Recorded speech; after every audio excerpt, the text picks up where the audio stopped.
3년 성경 일독 사사기 15장부터 21장까지입니다. 접어두면 간단히 참고하시고요. 지난주에 삼손 이야기 전반부를 했잖아요. 오늘 삼손 이야기 후반부고, 그 다음에 미가 집안의 우상숭배, 단 지파의 우상숭배, 그 다음에 끔찍한 토막 살인 사건, 이렇게 이제 사사기가 마무리되는데요. 지난주 설교하고 나니까 어떤 분이 그 문자가 왔어요. 주의 영이 움직이게 한 그 삼손이 왜 이방 여인과 결혼을 하는가? 주의 영이 움직였는데 삼손은 어떻게 그렇게 나시린답지 못하는 모습을 살았는가를 했을 때에 이제 지난주 그 말씀 드렸잖아요. 주의 영이 임했을 때 하는 그 구원자의 일과 평소에 삼손이 자기 감정을 따라 막 사는 것처럼 보였잖아요. 그러나 주의 영이 이끄셔서 원수들을 물리치는 일을 하죠. 왜 이방 여인과 결혼해? 부모가 이해 못 하잖아요. 그런데 그렇게 한 것이 하나님께서 삼손을 통하여 적들을 치고 구원하려고 하시는 하나님의 일인 줄 부모가 몰랐죠. 부모가 몰랐으면 누구도 몰랐어요? 이스라엘 백성들도 몰랐잖아요. 그래서 삼손은 오늘 보겠습니다만은 잡아서 막 적들에게 넘겨주잖아요. 자, 이런 모습은 바로 예수 그리스도께서 세리와 죄인들과 함께 친구가 되실 때에 그 잘났다는 바리새인 서기관 제사장들은 어떻게 해요? 예수님을 먹기를 탐하고 술을 즐기는 자라고 귀신 들렸다고 미쳤다고 그렇게 몰아붙이는 모습과 다를 바가 없죠. 그래서 삼손 이야기에서 어떻게 그리스도가 보여질까? 이렇게 보시면 삼손을 이해하는 데 좀 더 도움이 될 거예요. 왜 그렇게 봐야 되냐면 성경이 마땅히 그렇게 모든 성경으로 그리스도를 증거하고 있기 때문에 그러합니다. 그런데 이걸 가지고 어떤 삼손의 어떤 윤리 도덕기 문제로 접근하면 성경이 풀리지가 않는 거예요. 예수님이 보이지도 않는 것이고요. 자, 이제 사사기 15장 1절에서 8절입니다. 그러니까 이방 여인 딥나에 가서 그 한 여자를 보고 그 결혼을 하잖아요. 결혼했는데 수수께끼 문제를 가지고 수수께끼 문제를 가지고 얼마든지 또 그리스도로 이제 해석을 할 수 있는데요. 제가 좀 수월할 줄 알았거든요. 오후에 성경 공부하면 이미 설교 다 옛날에 한 거고 참고해서 하면 1장에서 7장까지 좀 수월할 줄 알았는데 세상에 제가 실수했어요. 근데 안 할 수는 없고 오전에 설교 준비보다 2배, 3배 더 힘들어요. 양이 많으니까. 이 디테일하게 하려고 하니까 이거 벌써 몇 시간 걸리는 작업이에요. 그래서 오늘부터는 뭉뚱뭉뚱 할 거예요. 세밀한 거는 어떻게 해요? 여러분이 하시고 저는 크게 징검다리만 이렇게 놓듯이 그렇게 넘어가려고 합니다. 그래서 삼손이 딥나에 가서 이제 결혼을 했는데요. 수수께끼 문제를 가지고 자기의 아내를 협박하죠. 너 만약에 그 수수께끼를 네 남편 삼손에게 알아서 우리에게 말해주지 않으면 어떡해요? 너 아버지 집과 너를 불태워버리겠다고. 그래서 수수께끼를 이제 답을 하니까 화가 나서 이제 올라가 버립니다. 올라가고 나서 얼마 후에 근데 그렇게 화가 나서 가버린 사이에 삼손의 아내를 어떻게 해버리죠? 세상에 그 장인어른이 세상에 몇 달 화가 나서 가버렸다고 다른 남자에게 시집을 보내버렸어요. 희한합니다. 그죠? 여러분들 여자분들 같으면 남편하고 살다가 화가 났다고 어떻게 해요? 친정에 가버리면 남자가 어떻게 할까요? 다른 사람은 장가 가버리다. 제가 역으로 말했습니다만은 남자가 화가 나가지고 어디 가버리면 여자가 뭐 했다고요? 그것에 다른 남자 만나서 결혼했다 이런 얘기 아니에요. 그러니까 이 시대 사람들의 삶의 모습이 정말 다 이렇다는 거예요. 자기 속에는 옳은 대로 살아가는 거죠. 그래서 이제 그 아내가 생각나서 이제 몇 달이 됐겠죠. 밀 거둘 때에 밀 쏘갈 때 삼손이 염소 새끼 한 마리 가지고 내 아내를 보고자 왔다라고 하니까 장인 어른이 잠깐만 못 들어가죠. 이렇게 말하죠. 2절에 네가 그를 심히 미워하는 줄 알고 그를 네 친구에게 주었노라. 그의 동생이 그보다 더 아름답지 아니하냐. 청하노니 너는 그를 대신한 동생을 아내로 맞이하라. 참 이 무슨 집안이에요 이게? 콩가루 집안이죠. 이건 이스라엘 사람들도 이랬잖아요. 이스라엘 사람들도 이랬고, 이스라엘 밖에 사람들도 이랬고. 여러분, 야곱이 결혼할 때 누구 좋아서 일을 했어요? 라헬 좋아서 결혼을 했는데요. 그렇죠? 그런데 자고 보니까 누구예요? 레아. 7년 동안 일했는데, 그리고 일주일 있다가 또 라헬을 얻고 이렇게 하는 거잖아요. 자, 이렇게 했을 때에 삼손이 이제 화가 나서 내가 이번에 이렇게 해야 할지라도 그들에게 대해 내게 허물이 없다고 삼손이 여우 몇 마리를 잡아요? 우째 300마리 사람 채워서 잡은지 모르겠어요. 능력이 있겠죠. 그래서 이거 뭐 자칼이기도 하고 하는데, 하여튼 꼬리를 묶어가지고, 그러니까 150개 횃불을 다다가 불을 붙으니까 짐승꼬리에 불 붙으면 어떻게 하게요? 막 뛸 거 아니에요. 그러니까 뭐 밀밭, 보리밭, 보리 추수되니까 보리밭에 가서 과일 나무 불 다 사질러 버렸어요. 야, 이거 누가 그랬느냐? 그랬더니 6절에 블레셋 사람들이 이르되 누가 이 일을 행하였느냐 하니 사람들이 대답하되 딥나 사람의 사이 삼손이니 장인이 삼손의 아들을 빼앗아 그의 친구에게 중과되라. 그러니까 이렇게 해도 마땅하다. 그러니까 블레셋 사람은 화가 나는 거예요. 블레셋 사람들 올라가서 그 여인과 그의 아버지를 불살라 죽여버렸어요. 삼손이 그들에게 이것도 하나 크게 보면 하나님이 뭐예요? 블레셋을 물리치기 하나님이잖아요. 그들이 이래 너희가 이같이 행하였기 때문에 내가 너희에게 운수를 각고의 말리를 하고 블레셋 사람들의 정강이와 넓적다리를 크게 쳐서 죽이고 내려가서 에단바이틈에 머물려요. 몇 명 죽였다고 말은 안 나오지만 하여튼 수십 명 수백 명 죽였겠죠. 그리고 이제 에단바이틈에 머물려 있으니까 블레셋 사람들이 가득 이제 유다에 진을 치고 올라온 겁니다. 그리고 유다 사람들이 너희들이 왜 우리를 또 치려고 하느냐? 이때 블레셋 사람들이 이스라엘 사람들을 뭐 하고 있어요? 지배하고 있잖아요. 유다 지역을 지배하고 있어요.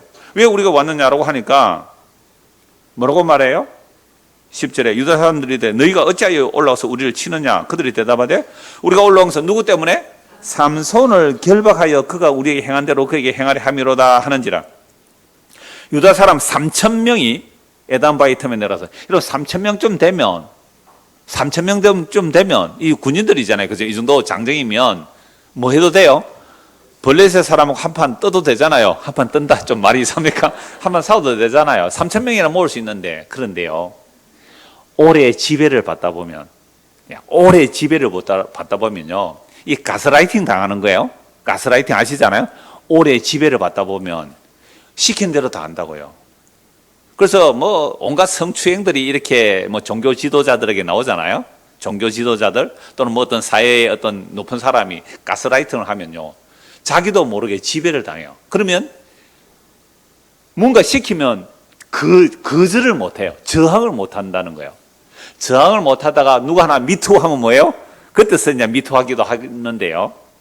하여튼 지금 오랫동안 지배를 받다 보니까 3,000명을 모아도요. 블레셋 사람들의 저항을 못하고 삼손 넘기라 그러니까 이 3,000명이 삼손에게 가서 이렇게 말하잖아요. 11절 유다 사람 3,000명이 에단바이틈에 내려가서 삼손에게 이르되 너는 블레셋 사람이 우리를 다스리는 줄 알지 못하느냐?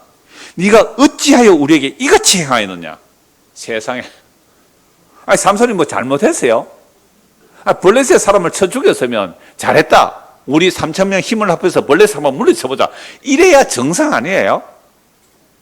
이게 정상 아니에요? 이 벌써 가스라이팅 당했군요. 얼마나 오랫동안 지배를 당했으면 반발할 마음조차도 없는 거예요. 이게 우리가 중국에 오랫동안 그 사대주의 정신이 그런 거예요. 중국이 뭐라고 말하면 어떻게 해요? 반발을 못 했잖아요. 명청시대 때 명나라가 약해지고 청나라가 올라올 때 우리나라 이 사대부들은요 6.25 사상이 그거잖아요. 어떻게 오랑캐 청나라를 섬길 수 있느냐? 명나라를 섬겨야 돼. 하다가 나라 망해서 청나라 들어왔을 때 어떻게 해요? 임금이 그 청나라 오랑캐한테 어떻게 해요? 머리를 찍으면서 머리에 피가 나도록 그 사죄를 구한다고요. 이 실리 정책이라는 것은 오늘 이 시대에 살아남는 실리 정책은 그 시대의 6.25라는 그 대명변 때문에요. 사대주의 정신 때문에 뻔히 명나라가 망하고 청나라가 서면 어느 편을 써놔야 돼요. 그렇죠? 그래야 살아남는 게 이 세상은. 제가 종종 말씀드리잖아요. 소련에 속지 말고 미국을 믿지 말고 일본은 일어난다, 조선은 조심해라. 딱 근대사 보면 딱 그 말 한마디로 다 연결된다고요. 민간에게 일어나는 그런 말들이 시대의 흐름을 잘 읽고 있는 것이죠.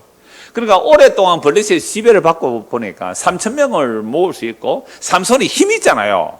이미 소문 들었잖아요. 혼자서 막 여우 300마리 잡아서 불 질러버리고, 그 다음에 적들을 그냥 맨손으로 정강이 허벅지 쳐서 수십 명 수백 명 잡아 죽이면 삼손을 앞세워가지고 3천 명 되는 사람이 블레셋 물리칠 수 있잖아요. 그런데 이게 오랫동안 지배당해서 안 되는 거예요. 그래서 이렇게 말하잖아요. 블레셋 사람이 우리를 다스려, 너 모르니? 너 왜 그러니? 야, 진짜 이렇게 말해요, 이스라엘 백성들이. 이거 좀 이따가 성경 찾아볼 텐데요. 유대인들이 예수님에 대해서 대하는 태도가 어떻게 그렇게 똑같을까요? 그래서 우리가 그러니까 삼손이 너희들이 날 죽이지 않으려고 하면 내가 그들에게 넘겨지겠다라고 하니까, 우리가 너를 묶어서 보내기만 하지 우리가 너를 직접 손대지는 않겠다. 그래 묶어라 해서 딱 묶어서 넘겼더니 삼손이 어떻게 해요? 주의 영이 임하니 완전히 줄은 불탄 3줄대로 후두둑 터져버리고, 나귀 턱뼈를 가지고 몇 명이나 죽어요? 1000명이나 잡아 죽였잖아요. 나귀 턱뼈 잡고 나귀의 턱뼈로 한 더미 두 더미를 쌓았으며 나귀의 턱뼈로 내가 1000명을 죽였더라. 나귀 턱뼈를 탁 던져버리니까 그것을 뭐라고 해요? 라맛 레히, 턱뼈의 산. 산 이름이 턱뼈 비슷하게 생길 수도 있겠죠. 턱뼈를 던져도 턱뼈의 산. 그런데요, 삼손이 자기 힘으로 한 게 아니잖아요. 오늘 오전에도 말씀드렸는데 아이들에게 삼손이 어떻게 해요? 이렇게 근육질의 몸이 아니라 그랬잖아요. 목이 말라요. 하나 주의 영이 임하지 않으면 목이 말라서 죽겠다는 거죠. 그래서 주여, 내가 주의 손으로 주의 종의 손을 통해 큰 굴을 빼고 이제 내가 목말라 죽겠습니다 라고 하니까 부러지니까 한 우묵한 곳을 터뜨려서 엔합골에 부러지는 자의 샘을 마시고 이제 기력이 회복되죠. 자, 블레셋 사람의 때에 삼손이 이스라엘의 사사로 모여 20년 동안, 그러니까 이 사건으로 인하여 이제 사사로 20년 지내면서 적들이 무너지는데, 근데 요건 아직도 다음 사건이 더 있어요. 이제 삼손이 가사에 갑니다. 자, 16장 1절 보세요. 가사에 가서 거기서 한 기생을 보고, 세상에. 예수님께서 기생하고 같이 어울린 거 아세요? 그러면 유대인들이 볼 때 뭐라 그럴까요? 아니, 자기가 선지자라면서 어떻게 기생하고 어울리나, 이럴 수 있는 거죠. 삼손이 가사에 기생을 보고 거기에 들어갑니다. 자, 요 사건 이전에, 먼저 성경 한 거 보고 넘어가죠. 자, 지금 삼손을 누가 잡아서 블레셋에 넘겨줍니까? 예, 유다 사람들이 삼손을 묶어서 블레셋에 넘겨주죠. 요한복음 11장 한번 보십시오. 요한복음 11장. 제가 신약과 이렇게만 연결해드리고, 여러분들이 더 세밀한 것들은 여러분들이 말씀 묵상하면서 보시면 되겠습니다. 요한복음 11장.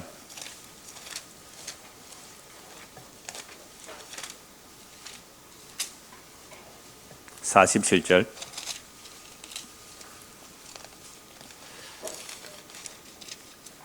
자, 이에 대제사장들과 바리새인들이 공회를 모으고 이르되 이 사람이 많은 표적을 행하니 우리가 어떻게 하겠느냐. 나사로 살려냈잖아요. 이 사건을 듣고 예수를 죽이려고 결의해요. 아니, 죽은 자도 살려내는 예수 같으면 예수님 모시고 뭐 해야 돼요? 뭔가 한 대업을 이루어내야 되잖아요. 대업을. 그죠? 로마를 물리치던, 물론 예수님의 제자들도 다 그런 생각을 했습니다만은, 문제는 이 대제 바리새인들의 자세하고요, 삼손 때에 삼손을 블레셋에 넘겨주는 사람하고 어떻게 똑같은지 한번 보세요. 이에 대제사장 바리새인들이 공회를 모으고 이르되 이 사람이 많은 표적을 행하니 우리가 만일 그를 이대로 두면 모든 사람이 그를 믿을 것이고, 그리고 로마인들이 와서 우리 땅과 민족을 빼앗아가리라. 만약 삼손을 그대로 두면 블레셋이 쳐들어와서 우리를 완전히 망하게 할 것인데, 이 삼손 잡아서 블레셋에 넘겨주자 이 말하고, 예수를 그대로 두면, 그죠? 예수를 그대로 두면 로마인들이 우리 땅과 민족을 뺏어가리라 하리라 하니, 그 중에 한 사람 그의 대제사장인 가야바가 그들에게 말하되 너희는 아무것도 알지 못하는도다. 한 사람이 백성을 위하여 죽어서 온 민족이 망하지 않게 되는 것이 너희에게 유익한 줄 생각하지 아니하는도다 하였으니, 이게요 항상 희생양이죠. 희생양 하나 죽여서 나라를 평안하게 하자.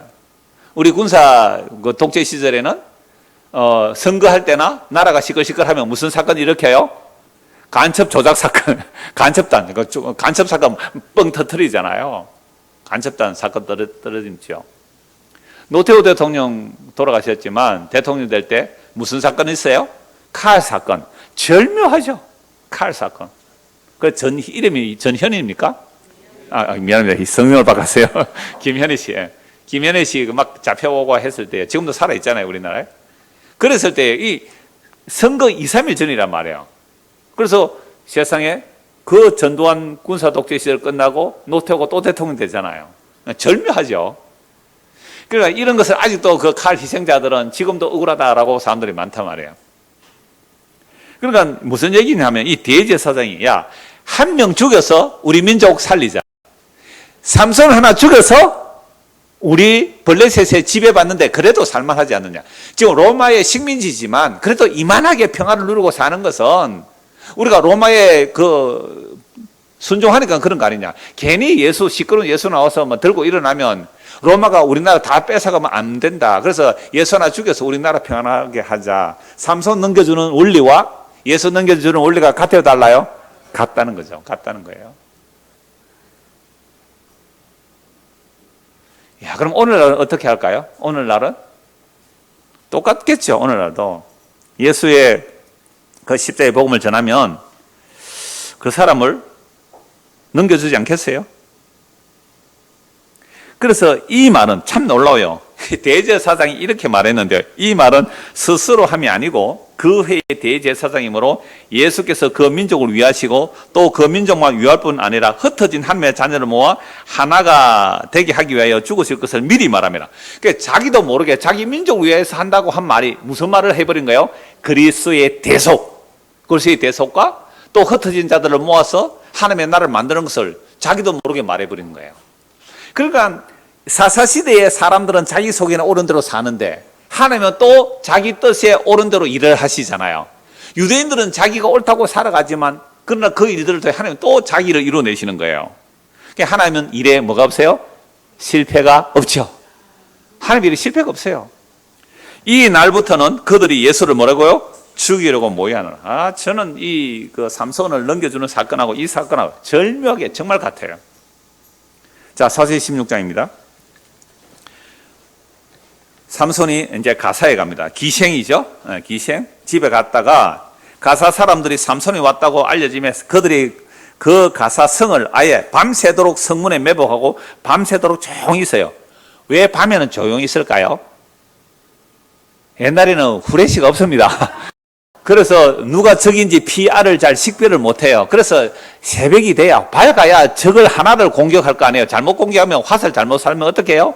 자기들 죽을 수 있잖아요. 그래서 밤새도록 지키고 있는 겁니다. 밤새도록 조용히 하면 쉿 조용해라. 삼손이 일어날 때까지 새벽이 되면 그를 죽이려 하더라. 삼손이 밤중까지 누워있다가 그 밤중에 일어나 어떻게 해요? 밤중에 성 문짝들과 두 문설주와 문 빗장을 빼어가지고 그것을 모두 어깨에 메고 어디로요?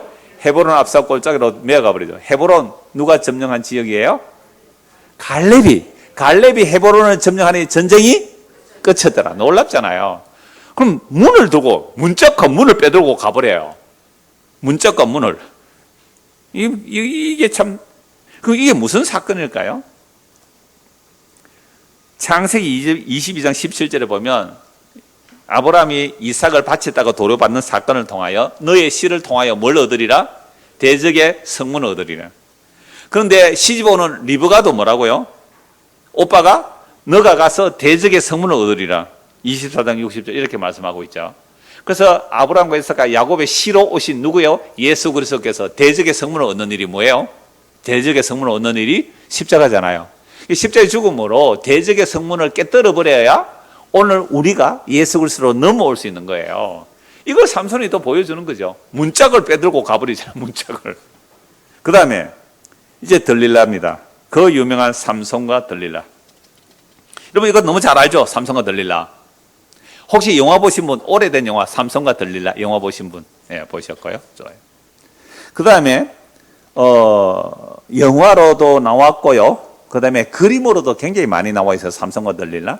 오페라도 나오는데 생상서에 삼손과 들릴라 중에 그대의 음성에 내 마음 열리고 아세요? 그대의 음성에 내 마음이 아리아예요. 삼손이 이제 들릴라를 향하여 이제 노래를 부르는 거죠. 그대 창문을 열어줘 막 이런 식으로 노래를 한다면 그게 아주 유명한 노래예요. 근데 이걸 탐 존스라는 그 팝송 가수가 딜라일라를 불렀죠. 딜라일라. 그 들릴라를 영어로 발음하면요. 딜라일라. 이걸 누가 번안해서 불렀어요? 조영남. 예. 조영남이가 딜라일라 이 불렀어요. 그러니까 원래 탐 존스의 노래 가사를 보면 이런 거예요. 내가 들릴라 집 앞을 지나가는데 세상에 들릴라가 다른 남자랑 있네요. 내가 사랑하는 연인인데 보니까 창가에 그림자가 둘이 비쳐요. 그 조영남 노래도 그런 게 있는데요. 근데 원래 탐 존스의 노래는 좀 압축되어 있지만, 그런데 화가 나서 칼을 들고 갔습니까? 총을 들고 갔습니까? 칼이죠. 칼을 들고 가서 뭐 잘못된 일을 했네. 딜라일라 딜라일라 하면 그렇게 이제 노래가 끝나는 건데요. 죽였겠죠. 뭐 누구를 죽였든지. 어떤 통속적인 사랑 얘기로 하지만, 제가 우리 오늘 주일에 중고등부 아이들에게 한 달에 한 번씩 할 때 그 오늘 삼선 얘기를 했는데요. 머털도사 혹시 만화 보신 분? 머털도사. 재밌어요. 그거 아주 재밌어요. 제가 추천할게요. 유튜브에 머털도사 이두호 만화가거든. 이두호 만화 참 말나 잘 그리는 사람이에요. 그 이두호 만화 머털도사 동영상이 있는데 110분짜리 될 거예요. 공짜로 볼 수 있어요. 유튜브니까. 2배속으로 하면 한 4, 50분이면 다 40분 볼 수 있어요. 제가 이 삼선 설교 준비하면서 그거 한번 또 봤거든요. 그래서 40분 또 들더라고 시간이. 머털도사 재밌어요. 누덕말이 있고 지덕말이 있어요. 그러니까 이러면 이걸 뭐라 그래요? 영화의 서투를 다 말하는 것을 스포일러가 되겠지만 하여튼 두 쪽에 다 착한 도사, 나쁜 도사가 있어요. 그러니까 착한 도사가 한 수 위에요. 나쁜 도사 한 수 밑인데 둘이 제자가 있어요. 나쁜 도사 밑에 진짜 잘생긴 제자가 가고요. 야망이 커요. 또 이 착한 도사 밑에는 또 어리부리한 사람이 나와요. 그래서 주부도 자꾸 틀리고 이런 어리부리한 그런 머털 도사인데요. 그러니까 그 머털 도사 누덕말의 도사가 그 머털이한테 말을 하죠. 그래서 서로 대항을 하는데 너가 절대로 도수를 부리지 말라. 도수를 부리는 순간 그 나쁜 도사가 너를 죽여버리면 이 누덕말 사람들 다 노예가 된다. 블레셋 사사기도 비슷해요. 저는 이두호 만화가가 사사기를 봤다고 봐요. 그럼 틀림없는 이게 삼손 모티브거든요. 삼손 안 보고 이 만화 없다고 봐요. 그러니까 이 머터리가 도사한테 10년 동안 밥 해주고 뭐 아무것도 도수를 배워준 게 없어요. 그런데 어느 날 너는 다 배웠다는 거예요. 왜 배웠어요? 너의 머리카락 하나하나가 다 내 도술의 능력이다 이랬었는데 머리카락에 힘이 있는 거죠. 머리카락에. 그래서 시합을 할 때 큰 나무 기둥을 뛰어넘는데 자기는 못 뛰어넘는 척 한 거죠. 그러니까 막 조롱할 거네요. 화가 나서 뛰어넘어 버렸거든요. 뛰어넘어서 뭐 독수리에 대해서 싹 나는 순간 저 나쁜 도사가 불을 팍 뿜어가지고 머리털 확 다 타버렸어요. 머리털 다 타서니까 뭐가 없어요? 힘이 없죠. 그래서 감옥에 갇혀요. 또 여자가 뭐 등장하고 그랬는데 근데 나중에 머리카락이 자라요. 삼손 모티브 똑같죠. 머리가 깎였다가 감옥에 있는데 머리가 자라잖아요. 그래서 확 밀어가 다 죽이잖아요. 근데 이제 머털도사가 머리카락 자라가지고 이제 저걸 이제 물리치고 뭐 그렇게 해서 결국 이제 평화로운 마을을 만들어라. 서로 그러니까 나쁜 사람 누덕말 사람들을 막 지배하거든요. 그래서 자기 왕국을 만들고 그래서 끝은 이래요. 서로 평화롭게 지내라 하고 이제 지나는 그런 만화인데 뭐 안 봐도 되겠죠? 다 시놉시스 다 얘기를 했는데요. 그러니까 여하튼 삼손 스토리를 가지고 굉장히 많은 말을 하는데 윤리 도덕적이죠. 이도 만화가는요. 근데 성경은 그 얘기를 하는 게 아니에요. 성경은 이 삼손이 그 들릴라 사건으로 인하여 들릴라 사건으로 무엇을 우리에게 알려주는가라고 할 때에 뭐 1차, 2차, 3차 뭐 세수를 묶어라 뭘 해라 이런 거 다 실패하잖아요. 그러니까 이 들릴라 여인이요 이렇게 말해요. 당신이 나를 사랑한다면 왜 나에게 그 말을 하지 않느냐만. 그러니까 하도 쫄라대니까 이렇게 말해요. 삼손이 뭐라고요? 견딜 수가 없었다. 견딜 수가 없었다. 그 여인이 어떻게 한다고요? 막 울면서 말이죠. 울면서 15절 한번 보실래요? 들릴라가 삼손에게 당신의 마음이 내게 있지 아니하면서 당신이 어찌 나를 사랑한다 하느냐. 뭐 그대 음성에 내 마음 열리고 예, 당신이 이로써 3번이나 나를 희롱하고 당신의 큰 힘이 무엇으로 말미암아 생는지 내게 말하지 아니하였다 하며 날마다 그 말로 그를 재촉하여 조르며 삼손의 마음이 번뇌하여 죽었지. 그래서 내 부모에도 안 알려주었는데 그 얘기는 앞에서 했고요. 그러니까 나는 사실은 나시린이다. 뭐 안 먹어야 되고 또 머리카락 자르지 않아야 되는데, 그래서 이 진심인 줄 알고 들릴라가 은천백을 받고요. 예, 삼손을 이렇게 넘겨주는 거죠. 정말로 머리카락을 자르고 보니까 힘이 없어졌죠. 눈이 뽑힙니다. 21절 블레셋 사람들 그를 붙잡아 그의 눈을 빼고 끌고 가사에 내려가 노줄로 매고 그에게 옥에서 맷돌을 돌리게 하더라. 그의 머리털이 밀리면 다시 자라기 시작. 이 머털 도사가 딱 얘기를 해요. 머리가 잘려서 감옥에 갇혔는데 머리털이 자라나서 나쁜 도사를 물리친다, 이렇게 나오는데요. 자, 삼손이 그 조롱을 당할 때에 이 블레셋 사람들이 그 신을 섬기는 날이죠. 블레셋 사람의 23절 보십시오. 방배들이 이르되 우리의 신이 우리 원수 삼손을 우리 손에 넘겨주었다 하고 다 모여 그들의 신 다곤에게 큰 제사를 드리고, 그 다곤 신상을 만들어 놓고요. 영화 보면 참 그래도 그 당시에 영화 잘 만들었다고 봐요. 거대한 대리석으로 된 신전인데 거기에 큰 신상에 입에서 불이 활활 타요. 그럼 다곤 신상이기도 하고 몰렉 신이기도 한데 실제로 신상을 만들어서 밑에서 신상 안에서 불을 떼요. 막 불을 떼 입에 불이 막 나와요. 자식을 잡아서 그 입에다가 밀어 넣어요. 그러면 그걸 인신제사인데 불을 태면 그 입으로 이제 아이가 들어가서 이제 불에 태워주는 그런 제사 드리는, 뭐 말도 못할 그런 이방신들을 섬기고 있는 그런 시대죠. 그래서 잔치를 하면서 야 삼손 이끌어내라, 우리의 땅을 망치고 우리의 많은 삶 중에서 원수 잡아내라 해서 자기들의 신을 찬송하는 거죠. 삼손을 결박했으니까. 마음이 즐거울 때에 이르되 삼손을 불러다가 우리를 왜 제주를 부르게 하자 하고 옥에서 삼손을 불러내면 삼손은 그들을 왜 제주를 부르니라. 그들이 삼손을 두 기둥 사이에 세웠더니 거대한 그 신전을 바쳐 두 기둥이에요. 삼손이 자기 손을 붙던 소년에게 이 집을 버틴 기둥, 주춧돌과 같은 그런 주춧돌의 큰 기둥을 찾아 의지하게 하죠. 자, 그 집에 남녀가 가득하니 블레셋의 모든 방백들도 거기에 있었고 지붕에 있는 남녀도 3,000명가량이라 어마어마한 사람들이 모여있죠. 다 삼손이 제주 부리는 것을 보더라. 삼손이 여호와께 부르짖어 이르되 주 여호와여 구하옵나니 나를 생각하옵소서. 하나님이여 구하옵나니 이번만 나를 강하게 하사 나의 두 눈을 뺀 블레셋 사람의 원수를 단번에 깎게 하옵소서 하고, 삼손이 집을 버틴 두 기둥 가운데 하나는 왼손으로 하나는 오른손으로 끼어 의지하고 삼손이 이르되 블레셋 사람과 함께 죽기를 원하노라 하고 힘을 다해 몸을 굽히매 그 집이 곧 무너져 그 안에 있는 모든 방백들과 온 백성에게 덮이니 삼손이 죽일 때에 죽인 자가 살았을 때에 죽인 자보다 더욱 많았더라. 그의 형제와 아버지 온 집이 다 내려가서 그의 시체를 가지고 올라가서 소라와 에스도르 사이에 그의 아버지 마노의 장지에 장사니 삼손이 이스라엘 사사로 20년 동안 지냈더라. 삼손이 죽일 때 죽인 자가 뭐라고요? 살았을 때 죽인 자보다 더 많았다. 그리고 삼손이 이스라엘 사사로 얼마 동안요? 20년 지냈다. 이게 사실은 사사로서는 끝이에요. 이게 사사로서의 삼손은 끝이에요. 그 다음에 이제 사무엘이 일어나는데요. 사무엘은 사사시대와 왕정시대를 연결시켜주는 중간자적인 역할이기 때문에 사사로 보기도 하고 안 보기도 하고 그래요. 사사로 일단 끝이 나는 거죠. 그리고 이제 17장에서 21장까지는 미가 집안의 우상숭배와 또 단지파의 우상숭배, 그 다음에 19절부터 20절, 21절까지는 그 토막 사건이 일어나는 요 두 가지 이야기가 큰 이야기인데요.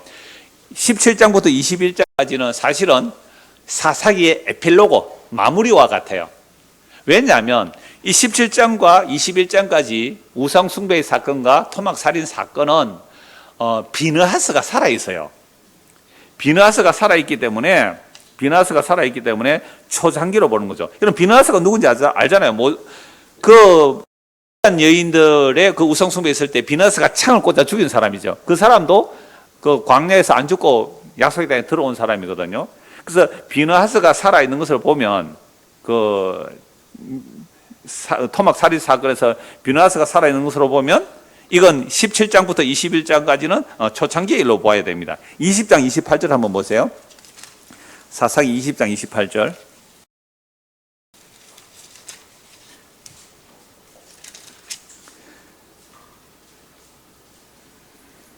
아론의 손자인 엘라살의 아들 누가요? 비나스가 그 앞에 모시고 섰더라. 그러니까 이스라엘이 그 베냐민 지파를 공격할 때 두 번이나 지잖아요. 두 번이나 졌는데 세 번째 공격할 때는 이제 드디어 이제 비나스 그 앞에 여호와 언약궤 앞에 물으러 간 거죠. 비나스 살아 있잖아요. 그러니까 사사기를 뭐 한 200~300년 보더라 할지라도 비나스가 이때까지 살아 있을 수는 없거든요. 그래서 모든 성경은 정확하게 역사적 순서로 기록된 게 아니에요. 물론 열왕기 상하는 어느 정도 역사적인 순서로 기록되지만 보통 선지서들은 역사적 순서대로 기록하지 않아요. 이게 한 이사야 성경 같으면 이사야나 예레미야 다 역사적 순서대로 기록 안 해요. 그러니까 한 편의 이사야가 한 편의 설교로 보세요. 좀 길죠, 설교가. 66장을 설교하니까. 그렇게 보시면 역대기도 사실은 한 편의 설교로 봐야 되거든요. 열왕기 상하는 물론 좀 역사적인 순서대로 기록하고 있죠. 그래서 사사기도 역사적인 순서보다는 하나님께서 말씀하시고자 하는 그 뜻을 담고 있기 때문에 삼손으로 끝내고 17장부터 21장까지는 계속 반복되는 말씀이 이 말씀이에요. 그때에 왕이 없으므로 이스라엘 백성들이 자기 소견에 옳은 대로 행하더라. 자기 소견에 옳은 대로 행했다는 말은 왕이 없었기 때문에 자기 소견에 옳은 대로 산 것이 아니고 여호와 하나님이 왕이신데 보이지 않는 하나님을 왕으로 뭐하지 않기 때문에 믿지 않기 때문에 자기 소견에 옳은 대로 사는 거예요. 오늘 저와 여러분들이 우리 소견에 옳은 대로 사는 이유는 뭘까요? 주님이 살아계시지 않아서가 아니에요. 주님이 엄연히 살아계시고 이 기록된 계시의 말씀을 통하여 날마다 성경으로 말씀하시지만 우리는요 무시하고 살잖아요. 이게 자기 소견에 옳은 대로 사는 거예요. 사사시대나 오늘이나 별 다를 바 없다는 거죠. 자, 그래서 삼손이 죽을 때 죽인 자, 이 말씀도 제가 신약에서 뭐가 연결되느냐면 삼손이 죽일 때 죽인 자가 살아있을 때 죽인 자보다 많았다라고 하면서 그 31절 다시 보세요. 30절 끝에 자, 삼손이 죽을 때에 죽인 자가 살았을 때 죽인 자보다 더욱 많았더라라고 하면서 그 형제가 이제 시신을 가서 장사 지냈는데 죽었는데 그 끝에 뭐라고 말해요? 삼손이 이스라엘 사사로 뭐요? 20년 동안. 그러니까 이때에 블레셋의 지배에서 삼손의 죽음으로 해방을 시켜주었잖아요. 그렇죠? 아니 삼손이 죽는데 블레셋의 지배에서 해방시켰다. 이제 신약과 연결돼야 돼요. 그죠? 신약과 연결돼야 돼요. 그래서 구약으로 신약을 읽어야 되고요. 신약으로 구약을 읽어야 돼요. 왜요? 성경은 하나님의 이야기니까요. 하나님께서 우리에게 계시를 말씀 주셨으니까. 히브리서 2장 한번 보십시오. 히브리서 2장 14절. 히브리서 2장 14절입니다. 제가 2006년도쯤인가? 이 사사기를 설교했던데요. 2006년 좀 더 지난 것 같은데요. 좀 최근에 했던 것 같은데. 그때 사사기를 설교했던 거하고 또 지금은 또 관점이 좀 달라요. 그래서 본문 한 본문으로 수십 번의 설교도 다 설교를 못 하는 거죠. 그런데 요즘 제가 이 오후에 하는 성경을 위해서 미리 성경을 읽기도 하고, 또 앱 읽어주는 성경을 읽기도 하는데, 어떤 데는요, 성경의 기본적인 그 나레티브 있잖아요. 기본적인 순서, 기본적인 내용도 제가 오해하고 있는 부분도 많더라고요. 정말? 아니, 성경을 적어도 강해 설교를 다 했다면 성경을 자세히 읽어봤을 거 아니에요. 많이 읽고 자세히 읽어봤어요. 그런데도 어떤 부분에 있어서는 기본적인 그 내용조차도 주객이 바뀌어 있을 때가 많더라고요. 성경은 또 읽어야 되구나. 평생 읽어야 되구나. 그래서 성경은요, 2000년 동안, 성경이 완성되고 2000년 동안 그렇게 수많은 설교를 하고 해석하고 주석해도 다 파악된다, 안 된다? 안 된다. 그러니까 어떤 사람이 나 성경 다 파악했다. 나 성경 다 알았다. 성경의 계시를 내가 정통이, 뭐라 그래, 그걸? 통달했다. 통달했다. 요렇게 말하면 그 사람 뭐라고요? 이단이라고 하시기 바랍니다. 그러니까 나에게 와서 배워. 다른 데서는 이렇게 해석 못해.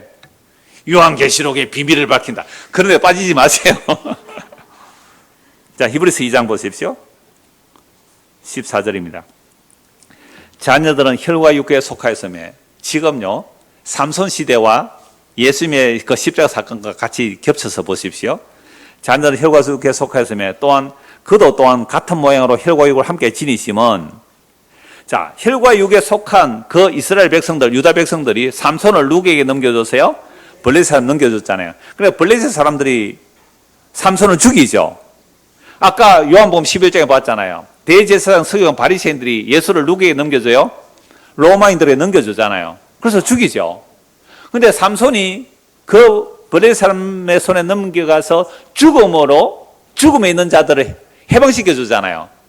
죽음으로 블레셋의 지배에서 해방시켜 주는 거예요. 예수님이 십자가 죽음으로 우리를 어디서 해방시켜 주는 거예요? 예, 그 말씀을 하는 거죠. 14절. 자녀들은 혈과 육에 속하였으며 그도 또한 같은 모양으로 혈과 육을 함께 지니심은 예수님이 십자가에 마치 삼손이 블레셋 사람에 묶여 넘어가듯이 예수님이 십자가에 죽음으로 혈과 육을 함께 지니신 이유가 뭘까? 그 죽음을 통하여 죽음 안으로 와서 죽음의 세력을 잡은 자 곧 마귀를 멸하시며 또 죽기를 무서움으로 한평생 매어 종로로 타는 자들.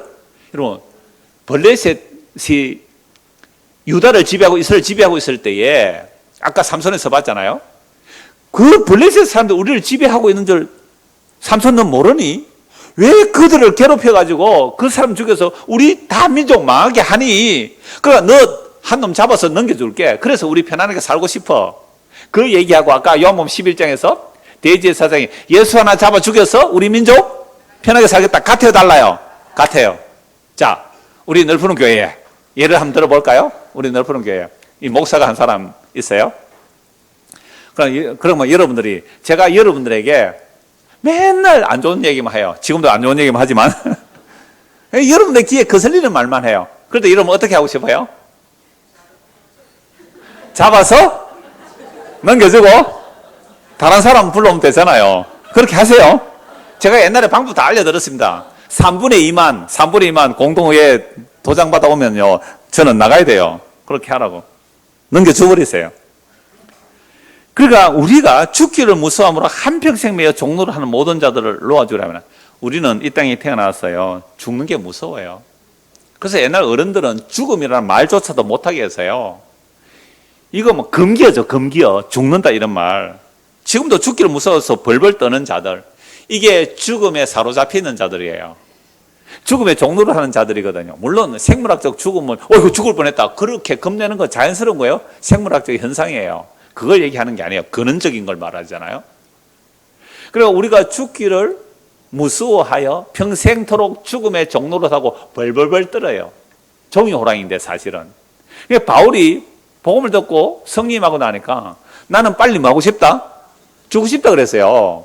삶과 죽음 사이에 끼어 있는데 그 나라 빨리 가고 싶다. 왜? 보고 왔잖아요. 그 영광의 나라가 어떤지를 보고 왔기 때문에 빨리 가고 싶다는 거예요. 빨리 가고 싶다. 그런데 내가 사명 때문에 못 간다 그러잖아요. 사명 때문에 못 가고 있다. 그러니까 오늘 저와 여러분들이 이 땅에 사는 이유가 뭐 때문에 살아야 돼요? 반주하는 사명 때문에 사시고 사명 때문에 사요. 사명 때문에. 안 그러면요 사는 거 재미없어요. 사는 거 재미없어요. 우리 중고등부 수련회 첫 질문을 이걸로 하려고 해요. 여러분들 행복합니까?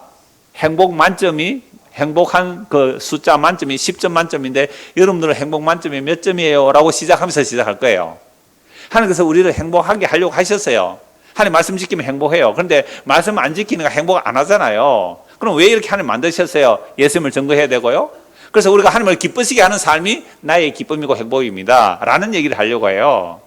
그러니까 이 세상에 타락한 인간들은요, 자기 행복을 위해서 남의 행복을 어떻게 해요? 해치는 거예요.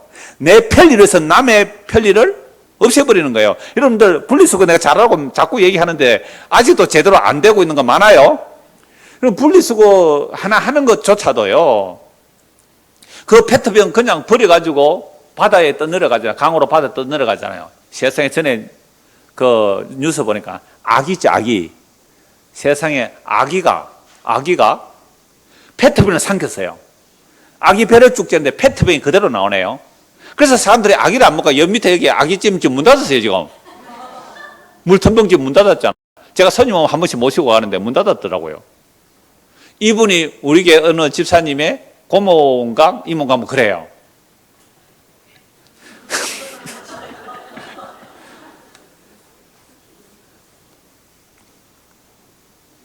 그래서 우리가 죽기를 무서워함으로 한평생 매여 종로로 하고 있는 거예요, 지금. 그런데 참말로 성령이 임하여 우리의 죽으심과 예수 그리스도의 죽으심과 다시 살아심을 믿는다면, 정말 성령 우리에게 임하여 우리도 그리스도와 함께 죽었고 함께 살아났고 함께 하늘에 앉혀져 있다면 이제 죽음을 희롱하는 자들이 되는 거예요. 죽음을 조롱하는 자들이 돼요. 그래서 우리가 이런 말 가끔씩 농담 삼아 하잖아요. 야, 조금만 했으면 보낼 수 있었는데, 조금만 했으면 갈 수 있었는데. 죽음에 매여 평생토록 벌벌 떠는 사람들은요, 죽는 게 너무 겁이 나요. 죽는 게. 그들은 죽는 게 영원한 심판인 줄 본능으로 알기 때문에 두려워하는 거예요. 근데요, 성도는요, 죽음이요, 환영해야 될 일이고, 당겨야 될 일이고, 사모해야 될 일이에요. 이게 하늘의 생명이 감춰져 있는 자들의 모습이잖아요. 그럼 예수님께서 죽음 안으로 오세요. 삼손이 죽었을 때에 죽인 자가 살아있을 때 죽은 자보다 많다는 것은 그로 인하여 블레셋에 벌벌 떠는 자들을 해방시켜 주듯이 죽음에 사로잡히는 우리에게로 주님께서 오시는데 죽음으로 죽음의 세력을 잡은 자. 그래서 예수님이 여자에게 나시고 율법 아래 나신 것은 죽으려고 오신 거예요. 죽음 아래 오셔서 그 죽음은 죄 없는 분의 죽음이기 때문에 그 죽음을 이겨버리는 거예요. 이게 그리스도의 죽었다가 다시 사심을 믿을진데, 그래서 예수님이 죽음 안으로 오셔서 허물과 죄로 죽어있는 우리를 끌어안으시고 우리를 함께 살리시고 우리를 함께 하늘에 앉힐 수 있는 일을 먼저 뭘부터 해야 돼요? 죄와 삶의 건세를 깨뜨려버리는 거죠. 그게 십자가예요. 그리스도의 죽음으로 죄와 삶의 건세의 문을 깨뜨려버리고 그 안에서 흑암의 건세에 있는 그들을 끄집어내셔서 우리가 하나님의 사랑의 아들의 나라로 옮겨진 거예요. 이걸 삼손이 보여주는 것이고요. 이걸 구약이 예언하고 있고요. 그래서 예수님께서 오셔서 실제로 그 일을 이루어내시는 거 아닙니까? 그래서 죽기를 무서워하여 한평생 매여 종로를 한 모든 자들을 놓아주려 함이라. 이는 확실히 천사들을 붙들어주려 함이 아니요 오직 아브라함의 자손을 붙들어주려 하심이라. 그러므로 그가 범사의 형제들과 같이 되심이 마땅하도다.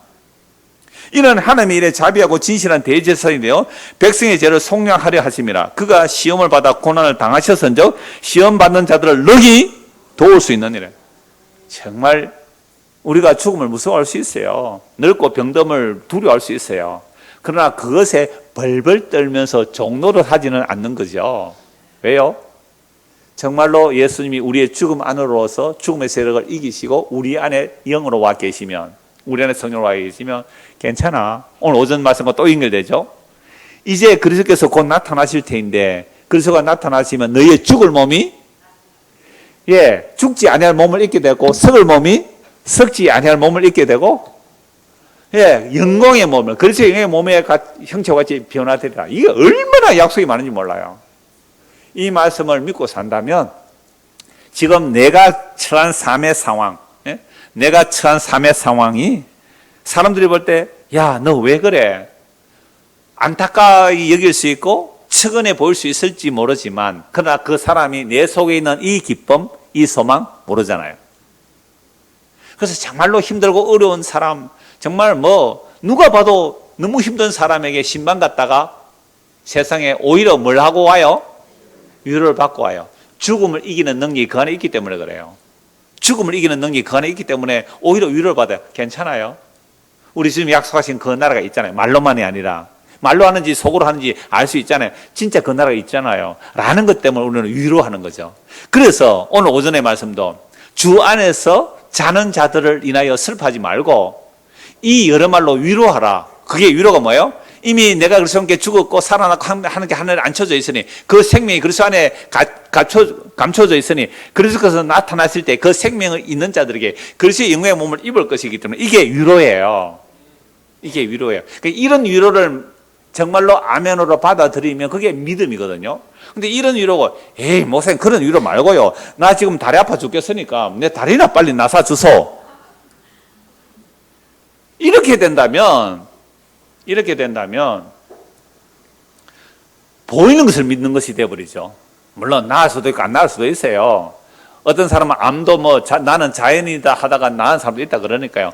그래도 그 사람 또 죽더라고요. 또 죽어요. 근데 정말 아프리카 가서 선교했던 그 암 7번 수술한 사람 얼마 전에 죽었어요. 한 6, 7년 전에는요, 헌석 선교사 아마존에 가서 그렇게 복음 전에 폐암으로 죽었다고요. 그들 왜 빨리 데려갔을까요? 졸업학점 채워줬겠죠. 이미 완성됐겠죠. 그래서 데려가는 거예요. 그래서 죽음을 오히려 희롱할 수 있는 사람들. 이게 그리스도가 죽음 안으로 와서 죽기를 무서워 일평생 발발발발 떠는 우리들을 구원하려 하십니다. 죽기를 무서워서 일평생 종로를 하는 우리를 구원하셨다는 거예요. 자, 이제 17장에서 21장 한꺼번에 보도록 하겠습니다. 사사기 17장 21절 21장까지. 미가라는 사람이 엄마의 돈 1,100을 훔쳤어요. 엄청난 많은 금액이에요. 엄마의 돈 1,100을. 그래 엄마가 화가 나가지고 뭐요?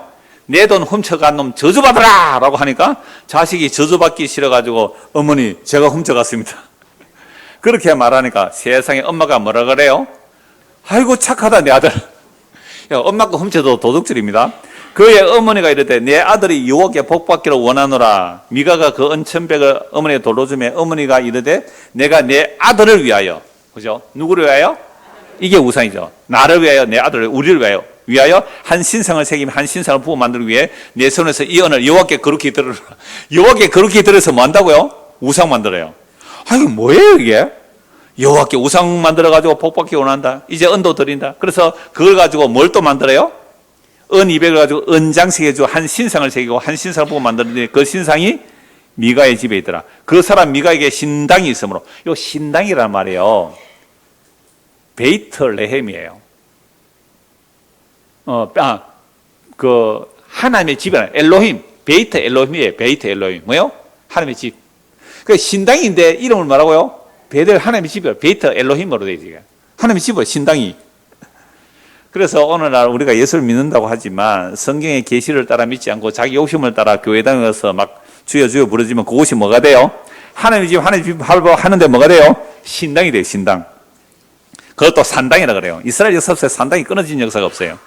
자, 그래서 그 은을 어머니에게 도로 주었으므로 어머니가 그의 은은 200을 가져다 은장색에 주고 한 신상을 새기고 한 신상을 보고 만들었더니 그 신상이 미가의 집에 있더라. 그 사람 미가에게 신당이 있으므로 그가 에봇과 드라빔, 이건 뭐 하는 거예요? 에봇은 제사에서 입는 옷이죠. 드라빔은 우상이잖아요. 라헬이 훔쳐왔던 그 드라빔. 그런 신을 만들고 한 아들을, 그 미가 중에서 한 아들을 세워 그의 제사를 삼았다. 자, 그때에 이스라엘 왕이 없었으므로 사람마다 자기 소견에 옳은 대로 행했더라. 여호와 하나님은 자기 욕망을 채우는 도구일 뿐이에요. 여호와 하나님이 자기 욕망을 채우는 도구로 살아갔던 그 시대에, 그래서 야, 에벳도 있고 드라빔도 우상도 있고 또 자기 아들 하나 또 제사상 세웠네요. 그때 유다 가족 중에 속한 유다 베들 한 청년이 있는데 이 사람이 레인으로 거류하는 곳을 찾다가 미가 집안까지 흘러왔죠. 찾느냐? 유다의 베들레헴 레인으로 거류할 곳을 찾는다. 미가 그러되, 자 10절, 네가 나와 함께 거주하여 나를 위하여 아버지와 제사장이 되라. 내가 해마다 은 10과 어복 한 벌과 먹을 것을 주리라. 뭘 해요? 연봉 협상을 하죠. 연봉 체결해요.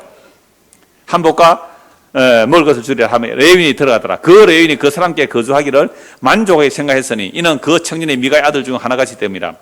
미가가 그 레윈을 거룩하게 구별하며 그 청년이 미가의 제사장이 되어 그 집에 있었더라. 이에 미가가 이르되 레위인이 내 제사장이 되었으니 이제 여호와께서 내게 복 주실 줄을 아노라.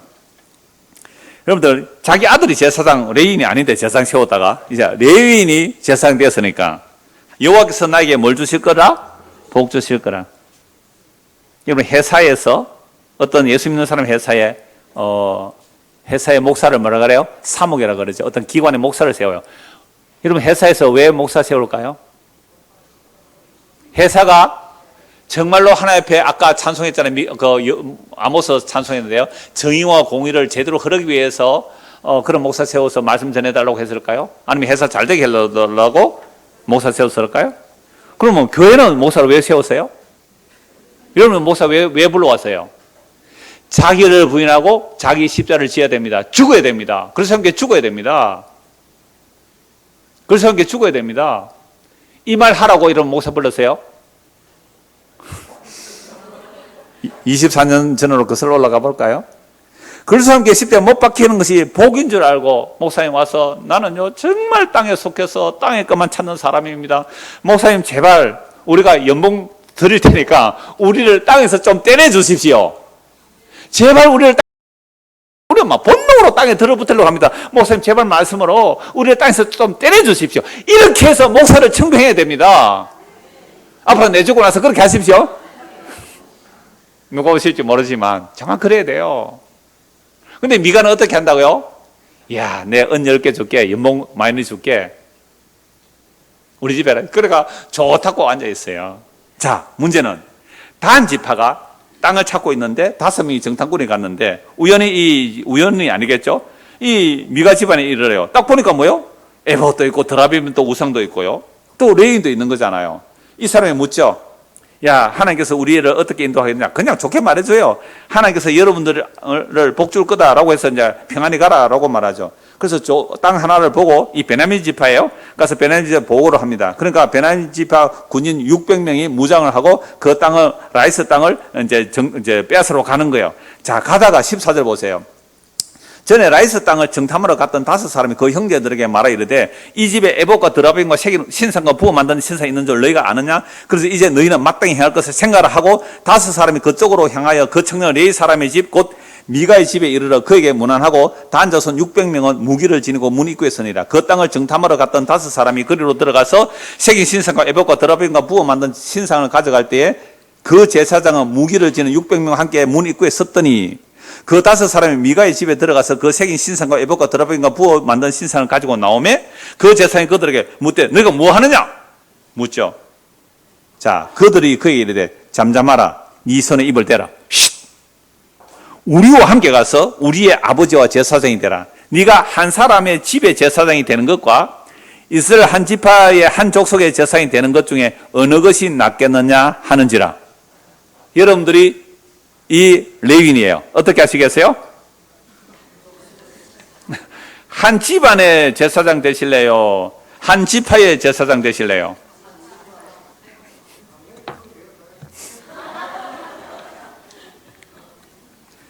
그런데요, 이 사람이 누군지 한번 보세요. 기뻐하면서 20절. 그 제사장의 마음에 뭐요?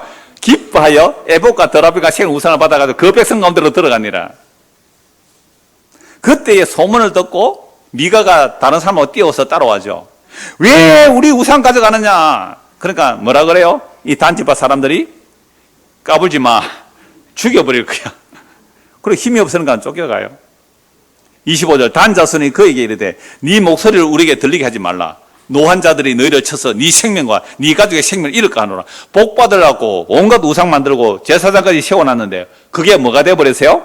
오히려 목숨을 잃을 지경 다 뺏겨버렸잖아요. 근데 사실은 이때 미가가 복받을 기회잖아요. 진짜 주님께로 돌아가야 되잖아요. 자, 단 자손이 자기 길을 간지라. 미가가 단 자손이 자기보다 강한 것을 보고 돌이켜 집으로 가는 거죠.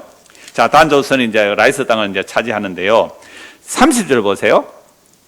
단 자손이 자기들을 위하여 그 새긴 신상을 세웠고, 세상에 한 지파의 제사장이 지금 어디로 성격했어요? 한 지파의 제사장을 세웠어요. 그런데 이 사람이 누구예요? 모세의 누구예요? 손자 게르손. 세상에 우상 숭배 앞잡이 한 사람이 누구라고요? 모세의 손자네요. 모세가 누구예요? 율법 받은 사람 아닙니까?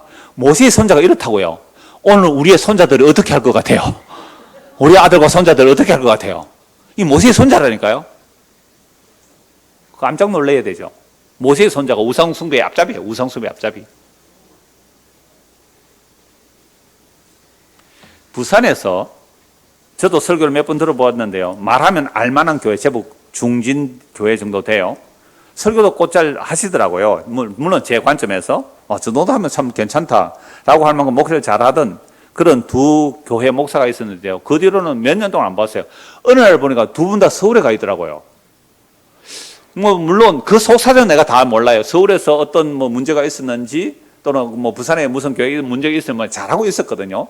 근데 그분들이 왜 서울에 올라갔을까요? 제가 볼 때는 서울에 어떤 교회가 문제 있을 때 또 담임 목사가 나가거나 했을 때 어떻게 해요? 스카우트에 간 거라고 봐요. 훨씬 큰 교회 갔으니까. 또 지난주에 어떤 뉴스를 보니까 서울의 초대인 교회, 우리 교단인데요. 초대인 교회 목사 아들이 교회당 그 근처에서 개척을 했대요. 미국 있다 한국 들어서 5개월 만에 개척했는데 그 축사하는 사람들이 보니까 한국에서 목사 아버지가 아들로 세습한 그 아버지 아들 둘 다 와서 축사하고 유명한 목사가 설교하고 하더라고요. 그걸 보면서 빈익빈 부익부가 생각이 나더라고요. 저도 오래전에 청빙이 왔어요. 저 한두 번 얘기했는데요. 그런데 그때 오라 했을 때 제가 그만둘까? 또는 다른 데 오라 갈까 할 때 제일 마음에 걸리는 게 그때 이제 어저께 복음 듣고 와서 기뻐하는 몇 사람, 이미 오래된 사람은 별로 안 기뻐하거든요. 들을만큼 들었기 때문에. 요즘 와서 몇 사람, 제일 앞자리에 앉아가고 이렇게 기뻐하는 몇 사람 있다고. 이 딱 걸리는 거예요. 내가 가려면 저 사람 어떻게 할까? 사실 이것 때문에 안 가려고 했고요. 그런데 내가 이 설교 준비하면서 한층 더 이렇게 뒤집어 봐. 내 속에 껍질 하나 더 뒤집어 봤거든요. 저를 오라고 했던 그곳이 우리 널푸른 교회보다 월등하게 크고 월등하게 울고 많이 준다 했으면 내가 갔을 거예요. 뭐 고만고만 하더라고 보니까.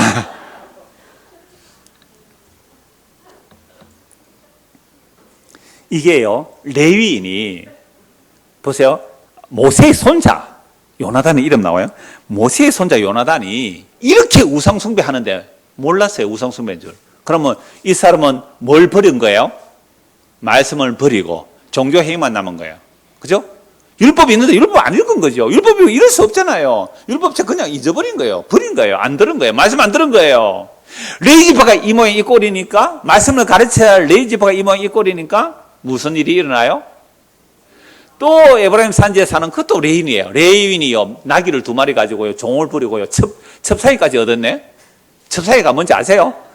첩을 얻었어요. 이건 있을 수 없는 일이죠. 근데 또 첩이 또 음행해가지고 또 바람 나가 또 도망가 보고 친정을 가버리네요. 또 그 첩을 이제 찾아서 뭐 이렇게 장인은 뭐 며칠 3일 4일 지나가지고 이제 가는 중에 저녁 때가 돼서 자기를 맞이하지 않는 그 여부서는 아직도 그 옛날 예로서 아직 정복 못한 곳이죠. 그래서 우리 민족이 사는 곳에 가라고 했다 해서 간 곳이 어디예요? 베냐민 지파가 사는 기브에 간 거죠. 근데 아무도 영접 안 해요. 또 한 사람이 이제 영접해서 갔는데 딱 소돔과 고모라죠. 동네 깡패들 와서 그 사람 내놓아라. 그래서 이 사람이 자기의 첩을 내놓았잖아요. 그 첩을 그 동네 사람들이 밤새 욕을 보이고 새벽에 가려고 보니까 문지방에 손을 떠고 죽어 있네요. 이 레위인이 그 여인을 데려가서 뭐 해요? 12토막을 쪼개요. 12토막. 어떻게 쪼갠지 모르겠어요. 12토막인데요. 출애굽 이후로 이런 일이 이스라엘 역사 속에 없었어요. 각 지파마다 12개를 보니까 온 유대 이스라엘 백성들이 다 총회로 모였어요. 모인 사람이 40만 명이죠. 그러니까 이렇게 되었다. 그러면 그 베냐민 사람들 나쁜 짓 하는 사람 잡으러 보내자. 40만 명 다 갈 필요 없다. 그 뭐 다 해도 군인이 2만 6천 명 정도밖에 안 되거든요. 한 2만 7천 명. 뭐 왼손잡이 물맷돌들은 한 700명 하고 한 2만 6천 700명. 그래 10분의 1만 가자. 10분의 1만. 4만 명이 가서 그 나쁜 짓 한 사람 내놓으라 하니까 못 내놓겠다는 거죠. 못 내놓겠다. 그럼 전쟁이다. 해서 전쟁하는데요. 첫 번째 이스라엘 백성들이 주여 누가 먼저 올라가서 싸우니까 유다가 올라가라 그러잖아요. 그래서 유다가 대표를 해서 치러 올라가요. 갔는데 몇 명 죽어요? 2만 명 죽어버려요. 두 번째 또 올라갔는데 또 18,000명 또 죽어요. 세 번째 비나세에 가서 하나님의 뜻을 묻고 세 번째는 이렇게 물어요. 하나님, 우리가 싸울까요 말까요? 첫 번째는요, 누가 싸울까요? 이 말은 무슨 뜻이에요? 이미 저 베냐민의 만행은 진멸당에 마땅하다. 그러면 우리는 정의편이다. 저놈들 다 죽여야 돼. 그러니까 우리가 싸우면서 마땅해 하고 물은 거예요, 하나님께. 싸울까요 말까요 물은 게 아니에요. 그러니까 우리가 지금 계시가요, 너 이렇게 해라 저렇게 해라 안 하거든요. 그래서 기록된 계시의 말씀을 찬찬히 곰곰이 잘 살펴보셔야 돼요. 말씀이 우리를 인도해 가시거든요. 물론 성령께서 조명해 주셔야 말씀을 깨닫게 되는데요. 우리는 항상 이 11지파의 모습이에요. 저 베냐민 저 나쁜 놈들, 우리가 저들 다 진멸해도 마땅해. 누가 우리가 저들과 싸울까요? 여호와의 허락을 받고 갔는데 이마님 죽어버렸잖아요. 용기를 내서 또 갔어요. 또 죽어버렸어요. 그제서야 이들이 아는 거예요.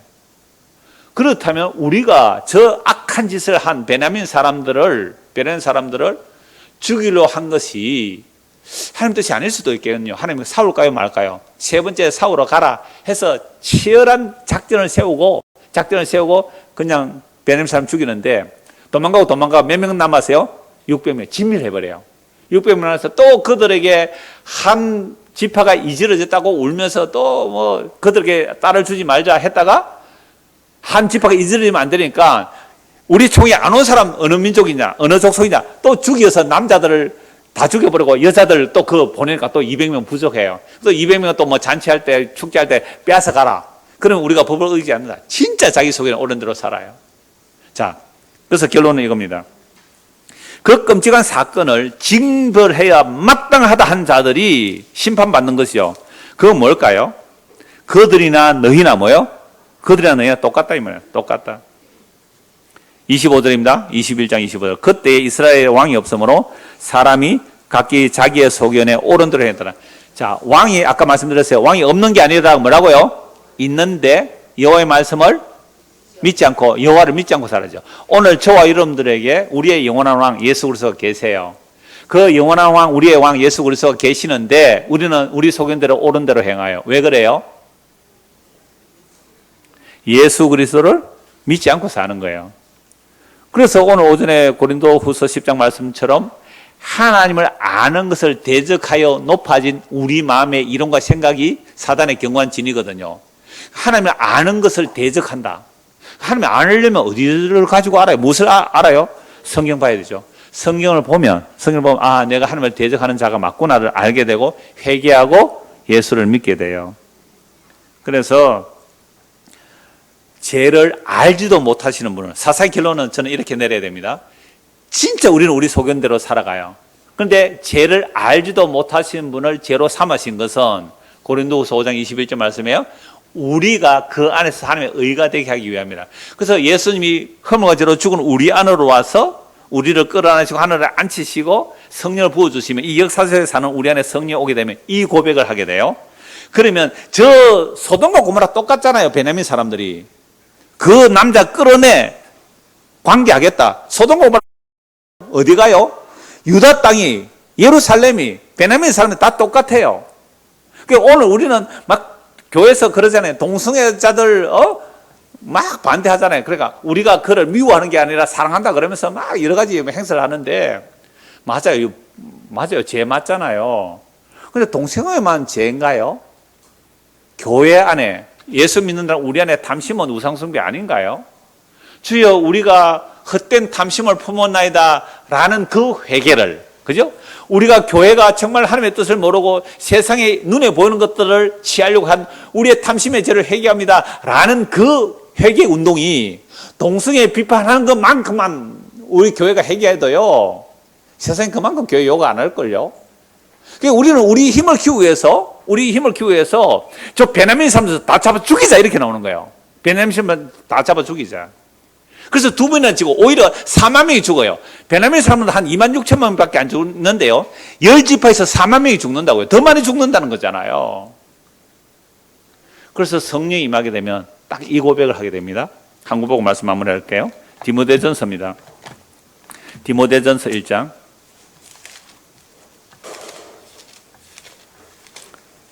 사사시대가 오늘 이 세상과 거의 뭐 다를 바가 없어요. 디모데전서 1장 이 말씀으로 결론을 내리겠습니다. 12절 디모데전서 1장 12절 나를 능하게 하신 그리스도 예수 우리 주께 내가 감사함은 나를 충성되이 여겨 내게 직분을 맡기시미니 내가 전에는 뭐요? 비방자요 박해자요 폭행자였잖아요. 예수 믿는 사람 잡아 죽인 사람이 바울 아닙니까? 그런데 내가 긍휼을 입은 것은 내가 믿지 아니할 때는 알지 못하고 행했어요. 믿지 않았으니까 그랬잖아요. 그래서 성령에 와서 믿고 나니까 어떻게 해요? 이제 복음과 함께 핍박을 받는 거예요. 고난을 받는 거죠. 그러면서 14절 우리 주의 은혜가 그리스도 예수 안에 있는 믿음과 사랑과 함께 넘치도록 풍성했다. 우리 주의 은혜가 그리스도 예수 안에 있는 믿음과 사랑과 함께 넘치도록 풍성한 그 고백이 뭐예요? 15절 같이 읽읍시다. 밑보다 모든 사람이 받을 만한 이 말이요 그리스도 예수께서 죄인을 구원하시려고 세상에 임하셨도다 하였도다. 죄인 중에 내가 개수니라. 이 고백이 나와야 돼요. 성령 임하게 되면 죄인 중에 개수임을 자기가 알게 돼요. 이런 자들이 모인 곳을 교회라 그래요. 그러면 교회는요, 내가 죄인 중에 개수입니다 라는 자들이 모였다면 자기 자랑할 게 없잖아요. 근데 가끔 이런 경우가 있어요. 내가 니보다 죄 더 많이 지었다고 막 그러는데 그거 자랑할 건 아니에요. 그걸 자랑해요. 그런 게 아니라 정말로 하나님의 은혜가 임하고 성림하면 정말 내가 죄인 중에 개수가 됨을 알면 그저 조용할 뿐이죠. 입을 가릴 뿐이죠. 이렇게 한 이유가 있어요. 16절. 그러나 내가 긍휼 입은 까닭은 예수 그리스도께서 내게 먼저 일체 오래 참으심을 보이사 후에 주를 믿어 영생 얻는 자들에게 본이 되게 하려 하심이라. 이야, 바울 같은 자도 예수 믿고 구원받네. 삼손 같은 자도 예수 믿고 구원받네. 영원하신 왕, 곧 썩지 아니하고 보이지 아니하고 홀로 하나이신 하나님께 존귀와 영광이 영원무궁하도록 있을지어다. 아멘. 이 고백이 우리의 고백이 되기를 소원합니다. 기도하겠습니다. 하나님 아버지, 베냐민 사람들 다 죽어 마땅하다고 달려간 이스라엘의 연합군대가 두 번에 걸쳐서 4만 명이나 죽었습니다. 그들의 죄와 너희의 죄가 다르지 않다는 것을 알려줬습니다. 오늘 예수 믿는 우리가 어떤 은혜를 받았는지, 어떤 용서를 받았는지 성령을 통해 알게 하시고, 그러므로 죄인을 구원하여 오셨다는 그 복음이 우리에게 참 복음으로 받아들여질 수 있도록 은혜 베풀어 주옵소서. 이런 자들은 자기를 자랑할 수가 없고 일체 오래 참으심으로 우리에게 구원을 베푸신 그 십자가의 사랑만 전하고 나눌 수밖에 없습니다. 이 은혜로 함께 살아가는 주님 오시는 그날까지 우리 목숨 다하는 그날 은혜 가운데 살아가게 하여 주옵소서. 예수 그리스도를 받들어 기도드리옵나이다. 아멘.